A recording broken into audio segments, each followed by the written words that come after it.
Hello, welcome. We're so excited that you're here with us today as we are delving into this week's Sabbath School lesson.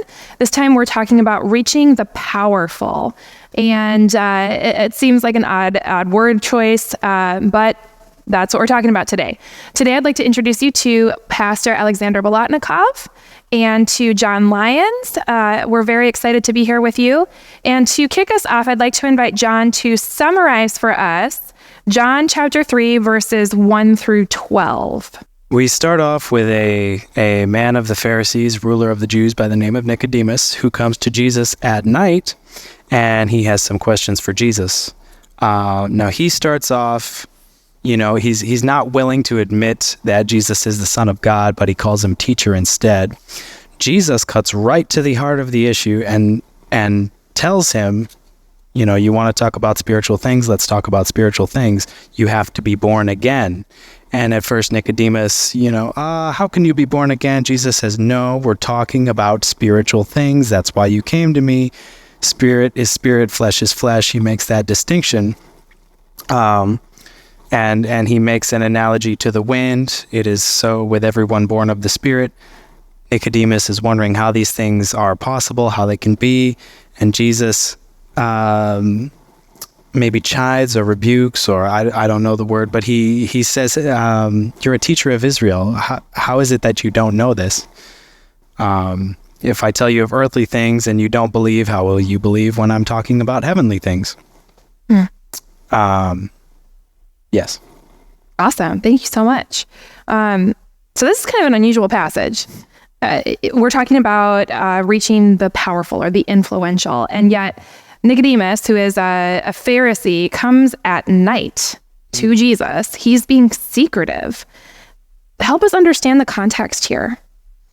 It's kind of a very interesting way. I still don't know why the authors of this lesson decided that Nicodemus was actually powerful, maybe only intellectually powerful, but I'm not sure if he was the man of influence. Although it is interesting that Talmud mentions him as, there is a story in the Talmud that talks about the Nicodemus, and they which is basically Nicodemus in Hebrew. And basically, they describe this Nicodemus as a very selfless person.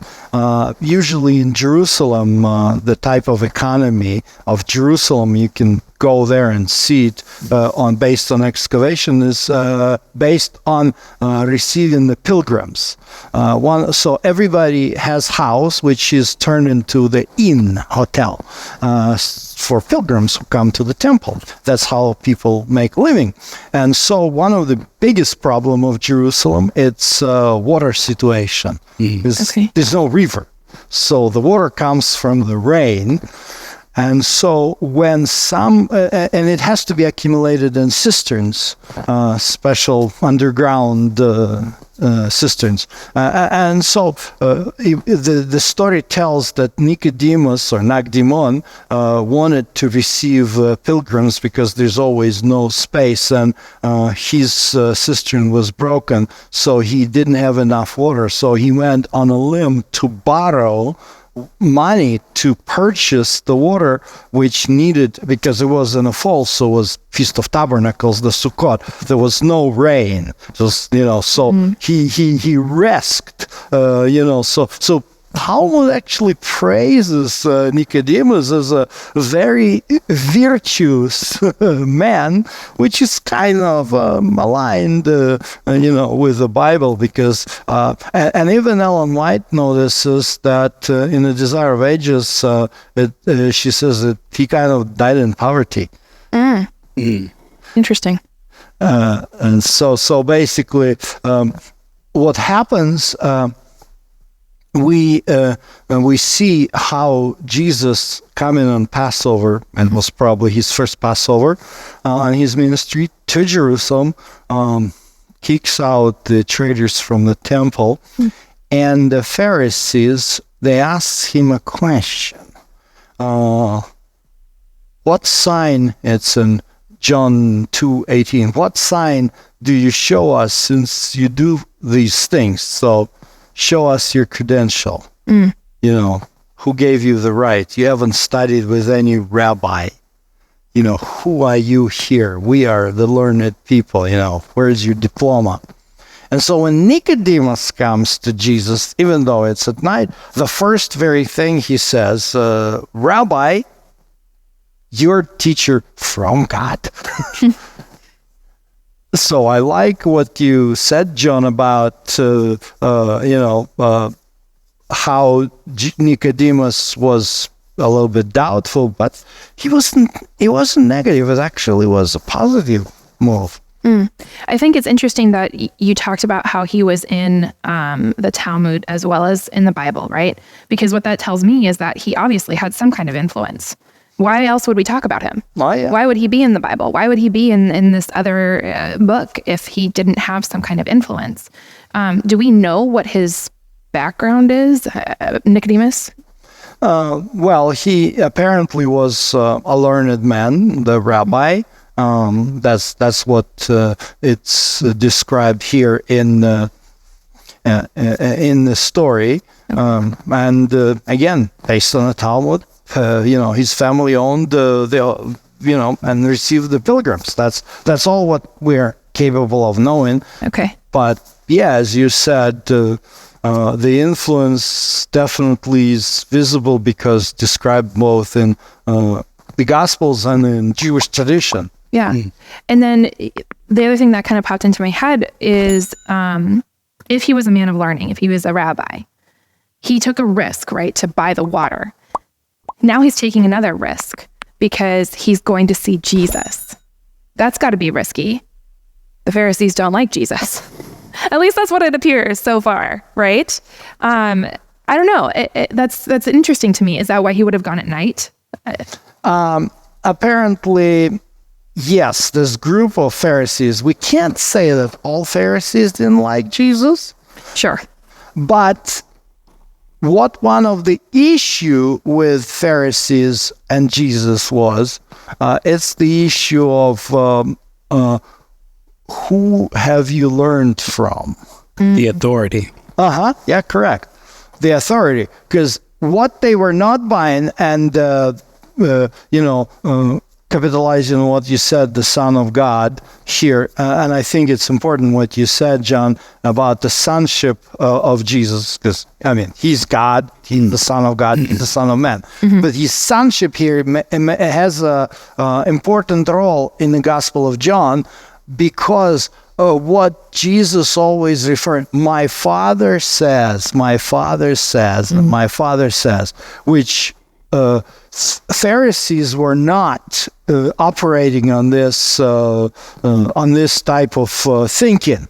I'll give you an example. For example, let me ask you, John, this background fabric, what's the color of it? I would say black. Mm-hmm. I think I know where you're going with this. Yeah. So you're not a good Pharisee. Right. Because I would have to quote the person who I learned from and say, this person says that it is black, right? Absolutely correct. Absolutely correct. And Jesus, you look at this, how does in the Sermon on the Mount, Jesus teaches about the Torah. Remember? But I say. So he never quotes anybody, and it's no in Pharisaic mindset. And that's why John, the Gospel of John, always, cites the words of Jesus, my Father, my Father, my Father. And for many Pharisees to accept this, but look at Nicodemus. He immediately recognizes, you are teacher from God. No one can do these things that you do unless God is with him. So Nicodemus is not very far. I don't know if we can really say this is how Nicodemus accepts his miraculous birth by Mary without any earthly father. But here he's definitely acknowledging that, okay, I'm cool with the fact that you can't be like, Paul later constantly refers that his teacher was Gamaliel. Jesus is not referring to anybody as his teacher. He keeps Father, Father, Father. And Nicodemus says, yeah, I accept that. Yeah, so basically Jesus is saying God is my teacher, which is not acceptable, culturally speaking. No. Pharisees, the Pharisaic tradition, that's there are good sides of the Pharisaic tradition because they were very much into this, detailed study of the scripture. But there's a bad side of Pharisaic tradition. Sure. And a bad side of Pharisaic tradition looks like this. God gave the Torah on the Mount Sinai back then and there. Now it's in our hands. It's like, I can't, It's like a degree of separation. Like God gave it to that person and that person gave it to the next person and so on and so forth, rather than a direct personal connection necessarily. Correct. Sometimes it's good. Yeah. Like as a pastor, if I delegated to you, John, to I don't know if you would you like, you're delegated, you're elected for certain ministry in the church. Would you like to be micromanaged? No, I'd want some autonomy that I can operate. Play to my strengths. Yeah. As an immigrant, I've learned this as a good trait of American culture because in Russian church, people expect pastor to micromanage, but here I know that you have to delegate, and people do it, and you just empower through delegation and so forth, but not micromanaging. God is micromanager. What do you think? I think he's both. He's aware of everything, but he does empower us to do everything that we do. But in a way, how Jesus is doing is basically, Jesus bypasses all this step, and says, I'm coming to you directly from God. So there's kind of a both. Yeah. You're right, because, if we say God is not a micromanager, then certain little things that we usually thankful to God of, is it coincidence? Right. It's both, right? Like you're saying, because we're empowered to do the things that God's calling us to do, and we're also encouraged to leave the little things in his hands. The Bible tells us about, God feeding the sparrows and clothing the lilies of the field. He promises to do that for us. But then he also says, okay, go preach.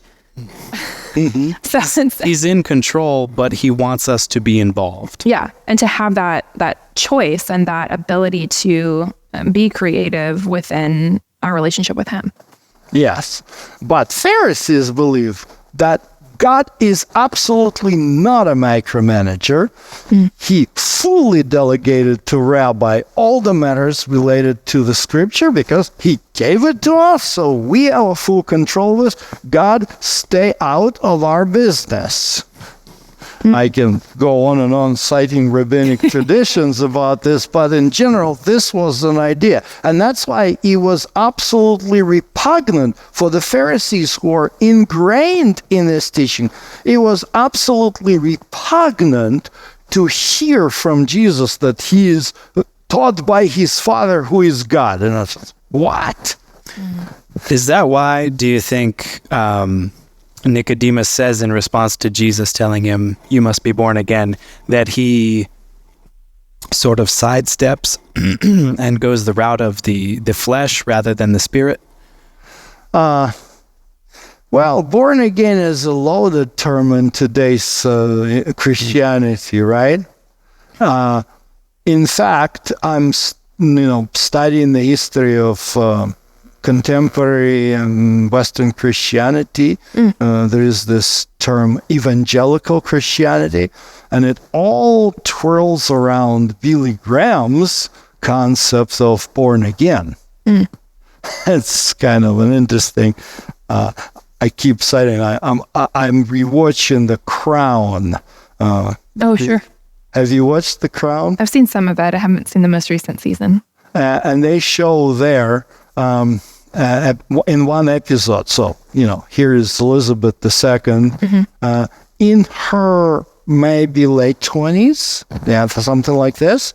So she is the head of the Anglican Church.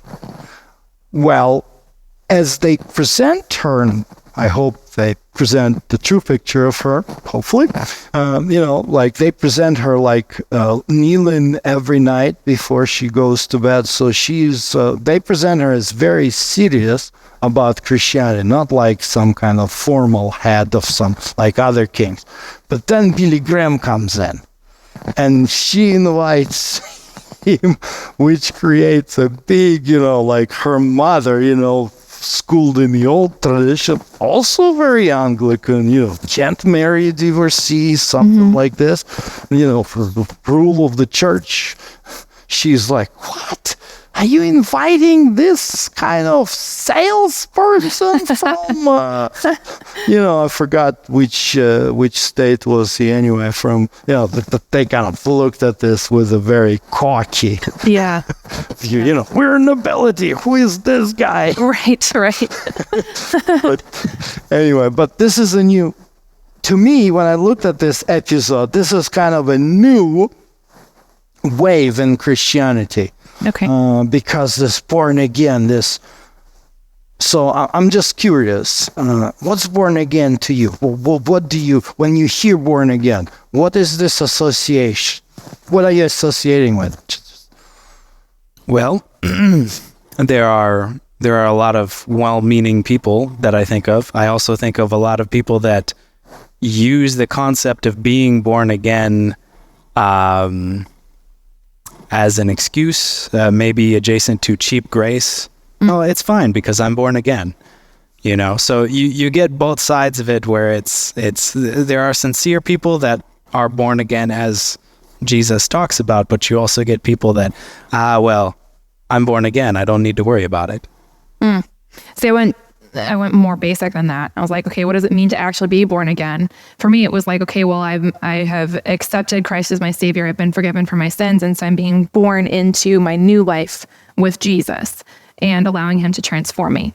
That was where I went. That's what it should be. Yeah. But I think you're 100% right in that there is definitely this, I love your phrase, the cheap grace, where it's like, okay, I'm good. Jesus forgave my sins, and I can just go about my life. I'm saved, Yeah, these are kind of a very, I think everybody, at least in America, you say born again, and it's like, yep, something like, we know what it is. Yeah.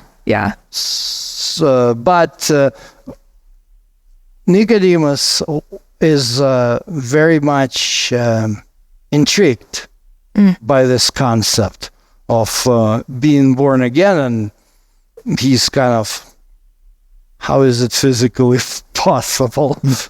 And to his credit, this is probably the first time he's hearing the phrase born again.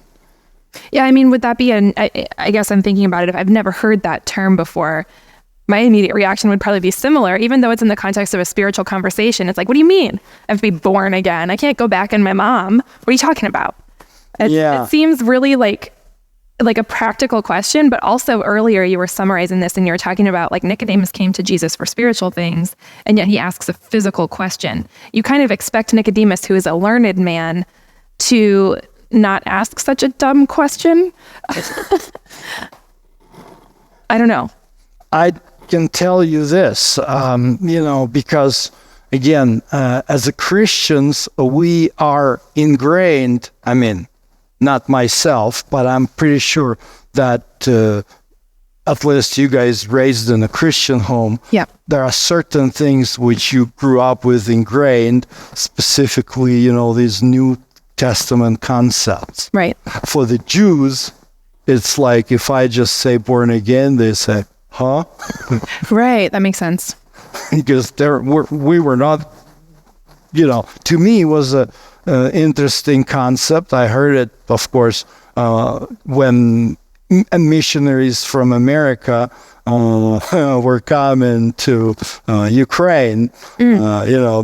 Your father went with us to Donetsk. I was a translator with Lichav. It was kind of how I met your father back in 1992. Okay. I was aware of his journey at that time. I didn't know he met you back then, so that's a neat connection. Yeah, that's really cool. Yes. But it was such a, people were flocking into these buildings. We would rent a huge, stadium even, and people would be full. Like, there was a theater in Donetsk, about 1,000 seats, and we had to do 2 sessions. Wow. That's amazing. That was a time people were very disappointed in Marxism and all these Soviet ideas, that's what we were ingrained in. Sure. Yeah, but before I started to translate for Adventist evangelists, I've hang around to learn English from different other evangelical missionary groups, and that's how I learned my English. Some big group of evangelicals would come to Kiev, and they would rent the stadium, and I would watch. I had a friend who was a professional translator at that time, and I was just listening to how he was translating, to learn for myself, because I also wanted to translate, so I was kind of learning on his example. But it's interesting, in Russian culture, in Russian Bible, it doesn't say born again; it says born from above. Oh, which is actually incorrect translation, but it's traditional. That's why I remember how an evangelist says born again, but a translator looks at the Bible text and says born from above. And it was a bit of a disconnect. But this became kind of on my ears, that's very typical. And then, coming to America, hearing all this. This is like a basic, fundamental, foundational language of American Christianity. Is that what the original verbiage was? Being born again? Yes. Okay. I had to, I don't have to do it here in English, but when we did this lesson in Russian, I had to explain to the Russian audience that the word anaten in Greek actually can mean both again and above. But when we look at the context, because, Jesus didn't speak Greek. Right. He said it to Nicodemus. I don't know, in Jerusalem, he might have said it in Hebrew or might have said it in Aramaic. Sure. We don't know. Sure. So we don't know exactly how he said it. But, John puts it in Greek for everybody to read. But the way how Nicodemus reacted, can somebody be old, go back into the womb of his mother? It's clearly that he doesn't hear anything like above. Again. Right. So the context is clear here.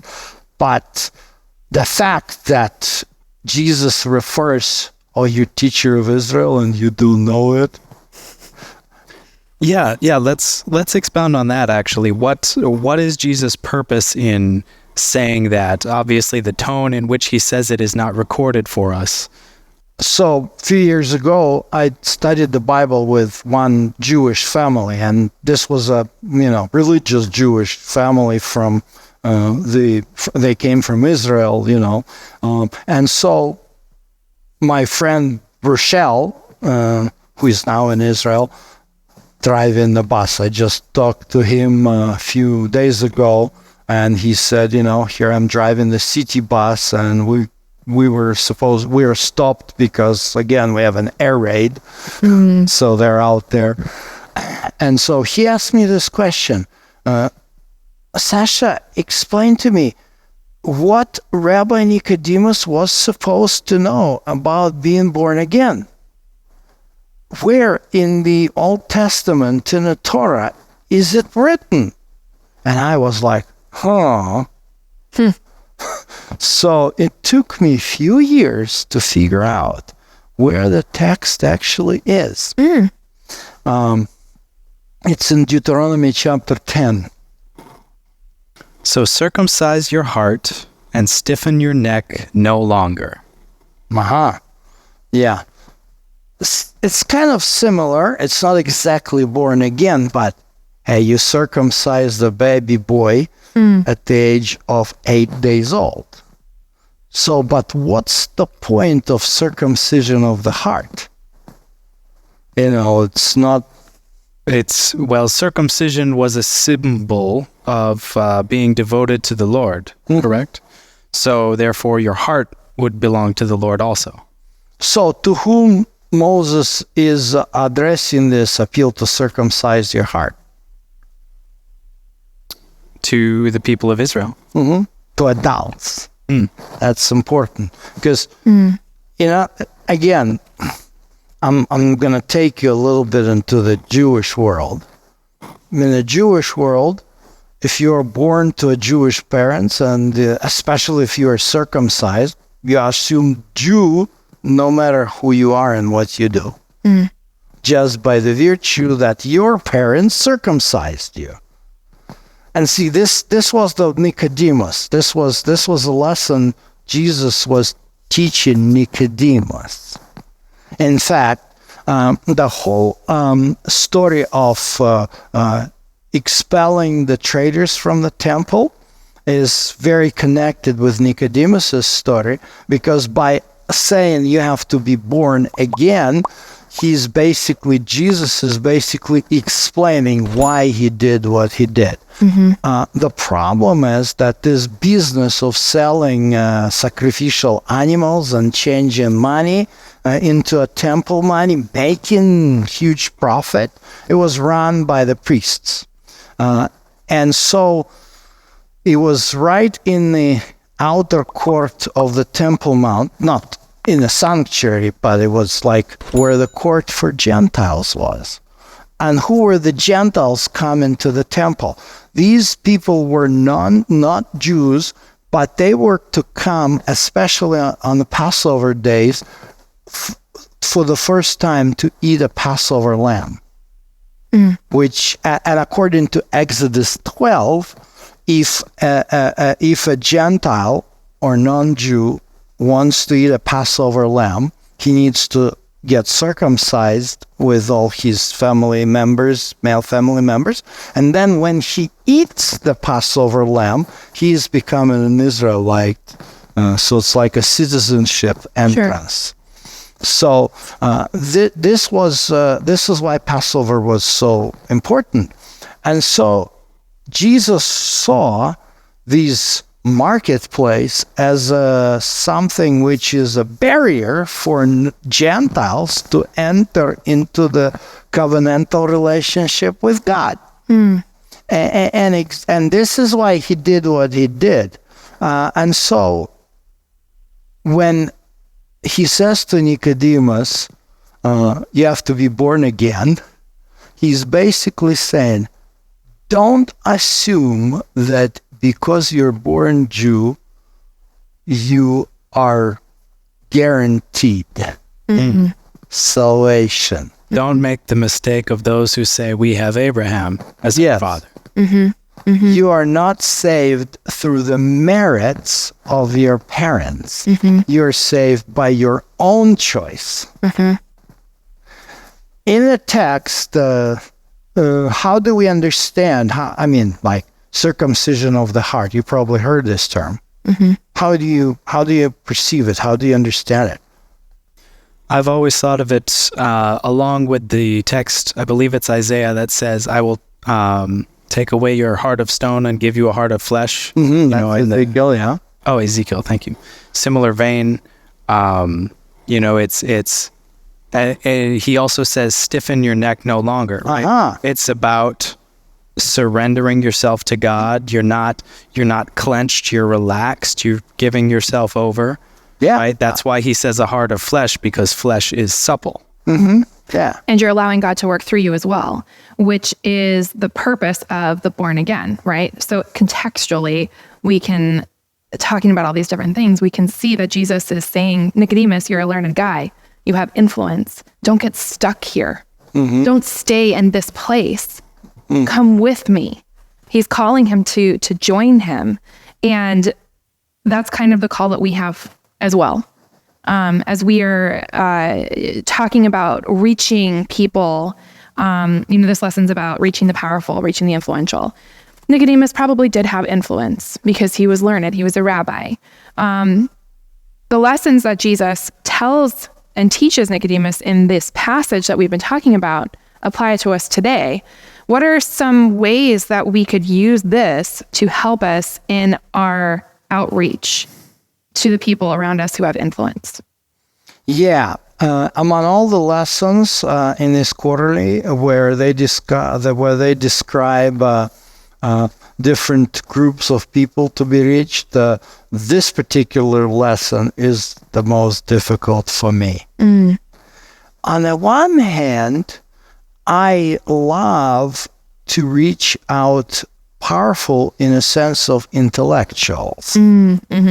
That's probably something that I've learned, I've dedicated even my life on. This is why I wanted, I decided to go to do my PhD studies and become academical because I wanted to reach intellectuals. My uncle was, a designer for Soviet nuclear submarines.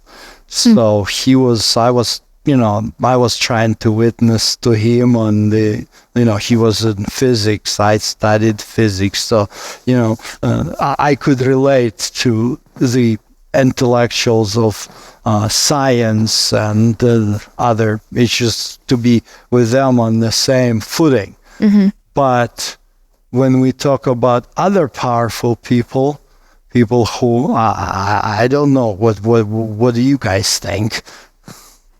I don't know. I mean, when we were kind of preparing for this, one of the things we were talking about is like, what is powerful? Like, is it like Elon Musk or is it like the mayor? But as I'm kind of reflecting on what we've been talking about, people of power are people who have influence in a particular sphere. So Nicodemus was influential in the sphere that he was in. So Jesus talks to him, he shares this with him, he tells him, you should know this, right? And then Nicodemus needs to take that back to the people that he has influence over to bring them along. And then hopefully influence others who can then take that information and influence their spheres of people. So maybe when we're talking about reaching people of power, it's about the smaller sphere and not necessarily the bigger sphere. I don't know. I tend to agree with that. I also think it's prudent to look at verse 8 of chapter 3. The wind blows where it wishes, and you hear the sound of it, but do not know where it comes from and where it is going. So is everyone who is born of the Spirit. And if we are to reach influential people, we need not be necessarily influential ourselves, at least in the way that they are. We all have our own spheres, of course. But I'm saying you don't necessarily have to have a perfectly overlapping sphere of influence. You don't have to be some hoity-toity figure, because when the Spirit works through you, you can go anywhere to anyone. And so don't impose these own limits on what God can do with you. Yeah, don't restrict the power that God will place. I love that.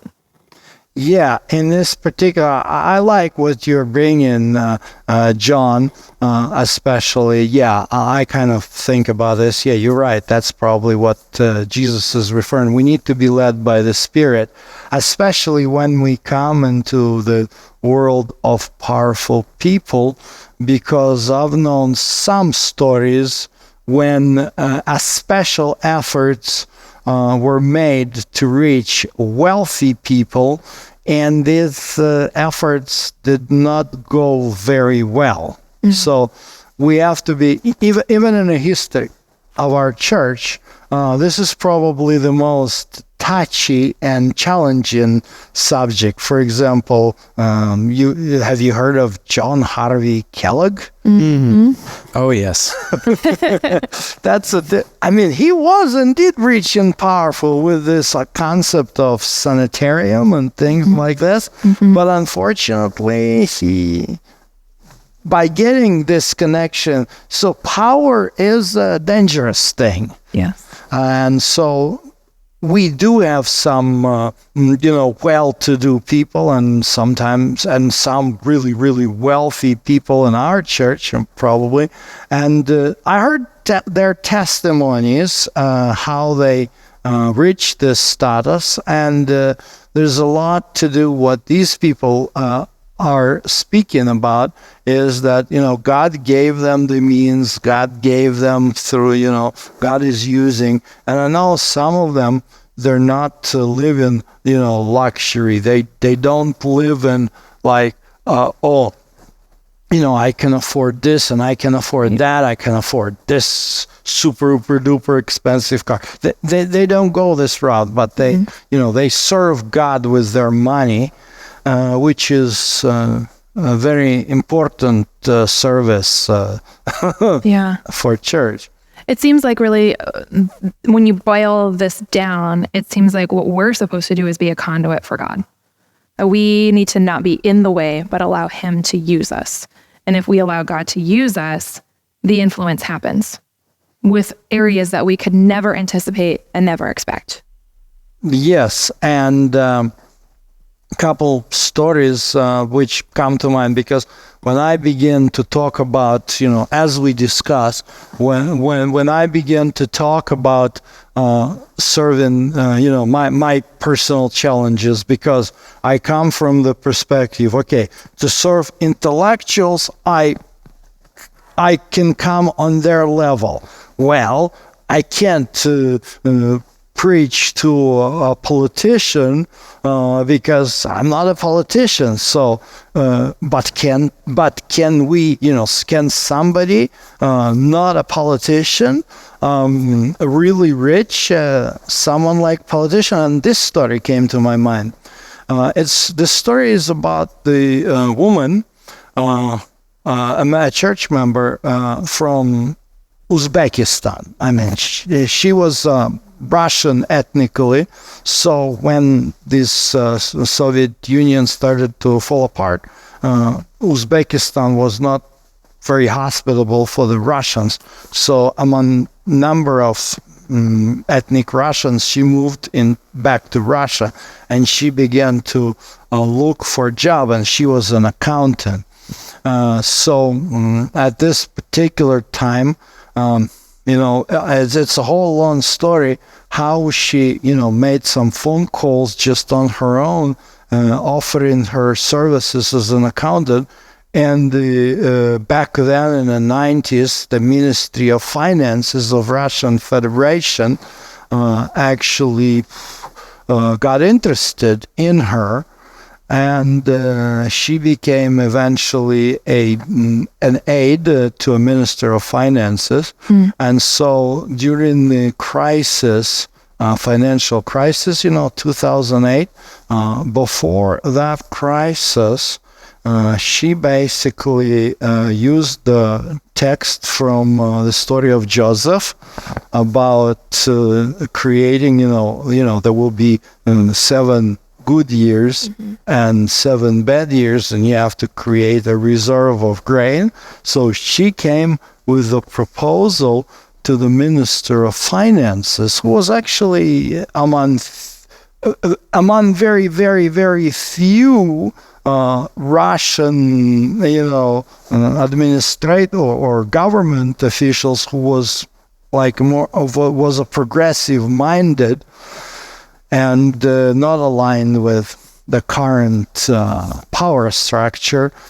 So she suggested this strategy based on the Bible, witnessed to him, and he was very, very receptive to listen And it was back in like 2006, 2007, oh, no, even 2005, so this minister came to the president at this time, Putin, and said, we need a stabilization fund because we're getting lots of money from